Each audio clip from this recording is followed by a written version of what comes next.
Bonjour et bienvenue tout le monde. Un grand merci pour le support, nouveaux abonnés. Facebook est bloqué, fait qu'il y a beaucoup de certains de vous qui me demandent de vous répondre. Il n'y a rien à faire. Miss Here de la chaîne me bloque toujours. Ça, c'est le live stream en direct d'aujourd'hui. Il y a une couple de minutes pour moi ici, vendredi. Ça dit que ça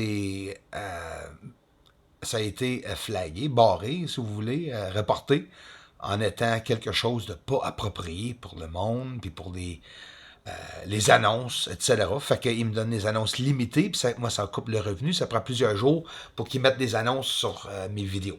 C'est continuel, les attaques. Comme Sylvano, puis comme plusieurs chaînes, il y a toujours certaines chaînes qui se font attaquer. Ça, c'est une explosion à 57 000 milles à l'heure sur la surface de la Lune. Pow!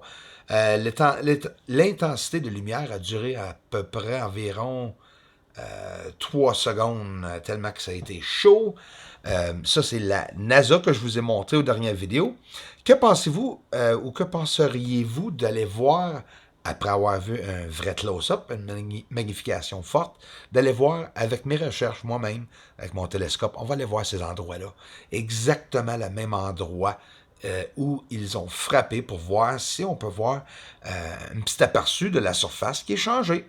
C'est pas facile, mais c'est plus facile que je pensais. Fait qu'on va aller faire ça. Un coup que tu sais exactement où est l'endroit. Ici, encore une fois, c'est la NASA. Super! Hein? Magnification forte. Exposition descendue pour voir l'intense lumière qui apparaît sur le sol. Pow! Un astéroïde ou un météore. Ou, écoute, explosion. Moi, j'exclus rien parce que la NASA sont bien capables d'aller analyser la Lune puis de savoir quand est-ce que ça va frapper. Nous autres, peut-être un peu moins. Écoute, ça peut être une explosion. Mais j'ai dit, ce serait le fun d'aller voir l'endroit, voir s'il n'y a pas des ponts ou des structures dans cet endroit-là, pour voir la possibilité, en théorie, s'il pourrait y avoir une guerre sur la Lune. Hein? Puis regarde qu'est-ce que ça m'a donné. Direct dans le bas, c'est là où ce que ça a frappé l'astéroïde. Puis en ralentissant l'image, j'ai réussi à aller voir un ovni qui a passé encore une fois au-dessus de la Lune. On dirait un ombrage qui passe. C'est récent. J'ai tout juste de capter ça. On le voit de côté. Ça, à droite, c'est un météorite en 2006, le 2 mai. Les coordonnées sont là, avec une magnitude de 6,8. Dre là. C'est exactement là que ça l'a frappé, exactement dans le cercle, exactement ce que je vous montre. Je vais vous le montrer encore. 2006, le 2 mai. Pow! Ça a écrasé Dre là.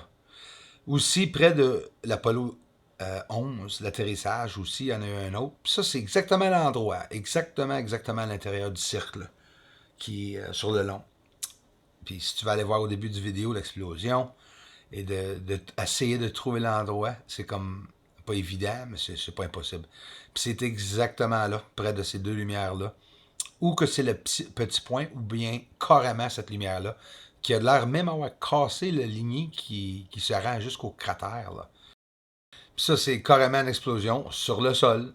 Puis tu vois même le puff de fumée par après, à retourner retourne à la même place, vous allez voir le puff de boucan, de fumée en plus par après. Un autre, ici, explosion. C'est toutes les explosions que j'ai réussi à capter moi-même.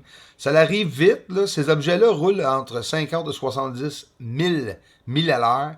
Quand ils frappent très rapidement. Et c'est vrai, il y en a plusieurs. Et c'est d'abord pourquoi que je veux parler et mentionner pourquoi que ça l'arrêterait du bon sens. Hein? Regarde si on avance dessus, c'est carrément une explosion sur le sol. Il y en a un autre ici qui s'en vient, près du Mare Crisium, pendant que je vous jase. Fait qu'imagine le scénario qui est vivre dans la Lune. Pourquoi? Ben, ça se peut fort bien s'il y a beaucoup de météores ou météorites qui atterrissent, qui frappent la Lune, mais c'est sûr qu'il faudrait qu'il reste peut-être à l'intérieur de la Lune, même tout caché à des objets aussi. Puis c'est pour ça qu'on voit des lignées ou des entrées, des fois, souvent, on va voir. Fait que là, on va aller voir l'autre endroit où ce que la NASA a déclaré est exactement le même endroit.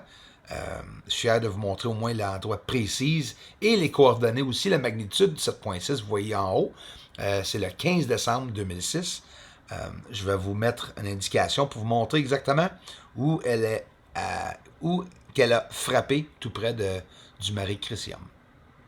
On peut quand même le voir assez bien aussi sans filtrage. Voulez-vous le voir avant que je l'ai, avant que j'ai fait une inversion? Vous allez le voir. Ici, le Mare Crisium, ça c'est l'endroit où ce que le météoride aura frappé, ou météore, je sais pas. Je sais que l'autre, hier, c'était un météoride qui aurait dit. Puis ça, c'est le 15 décembre, toujours. 7,6 magnitude, ça devait avoir frappé assez fort. Puis on voit une lumière, hein? Une brillance sur la surface. Je sais pas si les lignes au-dessus pourraient être à cause de ça aussi. Tu vois, en baissant l'exposition, on peut vraiment voir l'élévation aussi. Hein? Puis ça serait un cratère qu'en 2006, que je vous ai dit, ouais, au mois de décembre, aura frappé le sol. Imagine donc la police ontarienne. On rejoint la police de Montréal qui ont venu chez nous pour avoir mes coordonnées, mes renseignements, prendre une photo de mes plaques d'automobile, puis ils ont parti sans me donner une raison. C'est pas des jokes que je vous dis, là. Ben, prendre une photo de mes plaques. Il a écrit, là, mais c'est ça. Il a pris une photo de mes plaques. Là. Il a écrit, il a pris tous mes renseignements, mon adresse, qui j'étais, j'avais un cellulaire, et sans raison. Juste pour vous dire tout qu'il a fallu que je donne tous ces renseignements-là, puis il n'y avait pas de renseignements pourquoi que la police ontarienne m'avait demandé ceci. Ici, c'est Jupiter. Nous sommes juste sur le rebord de Jupiter. Et ça, c'est un gigantesque objet, mes amis, avec une lumière ou une fumée à l'arrière, une illumination. Elle est en feu, elle se promène. C'est géant. C'est super large comparé à Jupiter, vous le voyez là. Puis ça peut être n'importe quoi. Mais les astéroïdes, puis les météores, puis les objets qui frappent la Lune, là, il y a beaucoup d'objets. Là. Juste le débris là, et de tout, là, les satellites et tout. 25 000 objets qui disent. Puis ça, cet objet-là, c'est carrément quelque chose qui frappe la Lune, là, qui montre une gigantesque, une explosion massive que vous allez voir. Attends, il est là le point. Là. Il arrive sur le sol, pop, boum, puis tu vois l'explosion. Ça, là, ça veut dire que la Lune est en train de se faire bombarder, puis pas rien qu'à peu près, là. Regarde celle-ci, là, un de mes préférés. Mais en réalité, c'est le scénario. Hein. On va voir aussi un peu de structure, tiens, ça va faire un changement. Ça, c'est un de mes endroits préférés maintenant, qui montre un sol qui fait peur. Hein? Carrément, on dirait là que je sais pas quoi dire. C'est bois, c'est vraiment construit. Ça, c'est définitif. Je l'ai montré par avant, hein, cet endroit-là, mais elle me fascine. On dirait un manche de guitare, si vous voulez, là, qui est là sur le sol. Mais les autres endroits, là, où il y a même une lignée au bout ici, là, ça suit la ligne. Regarde, une fumée, là, une illumination. Il y a une structure aussi, là, à la gauche. C'est géant, là. C'est une coupe de kilomètres de large, peut-être 20-30 kilomètres de large, juste ici. Une élévation sur le sol aussi incroyable qui monte très très haut, même si on a un peu l'illusion optique à cause de la libération qui nous donne l'impression que tout est couché. Les objets sont très élevés, des lignes droites ici, Copernicus en haut à gauche. C'est à plusieurs reprises, beaucoup d'endroits où on peut voir beaucoup de construction. Et pourquoi que je dis ça, c'est de la construction? Ben, c'est simple. Il y a des affaires qui arrivent là-dedans, là, qui est trop symétrie. Comme ça ici, là, une lignée blanche connectée au bout d'une autre lignée qui devient 90 degrés, qui revient. Écoute, là. On voit des créatures biologiques qui lâchent des quelque chose ou des affaires derrière, là. À moins qu'ils soient en train d'aller aux toilettes, là, dans l'air, là. Tu le vois carrément, là, l'objet. En arrière, vous allez voir des objets sortir de cet objet. Et voilà. Je sais pas c'est quoi, mais ça n'a vraiment pas l'air d'un ovni. Et quand j'ai vu pour la première fois la fumée derrière une de ces lumières, je me suis dit, tabarouette. Ça, c'est quelque chose vraiment que je devrais partager. Puis c'est des caractéristiques différentes chaque incident. Chaque fois que je vois une lumière sur le sol, ils peuvent être seuls, ils peuvent être ensemble, ils peuvent avoir plusieurs lumières avec eux. Il y en a certains qui ont différentes grandeurs, qui se promènent dans différentes directions. Ici, Bianchini, encore bien sûr, un de mes endroits préférés. Et pourquoi? Parce qu'on peut voir carrément que le sol a ses objets.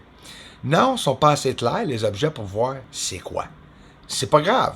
J'essaie pas de de montrer ou de faire ça. J'essaie de montrer qu'il y a des objets sur le sol, même si nous ne savons pas c'est quoi les objets, naturels ou non. C'est vraiment le fun à aller voir parce que je sais pour un fait. La NASA, là, écoutez, là, vous le savez comme moi, chaque image qu'il montre, c'est toujours des surfaces plats. Hein? On voit jamais, à aucun moment, de l'élévation nulle part.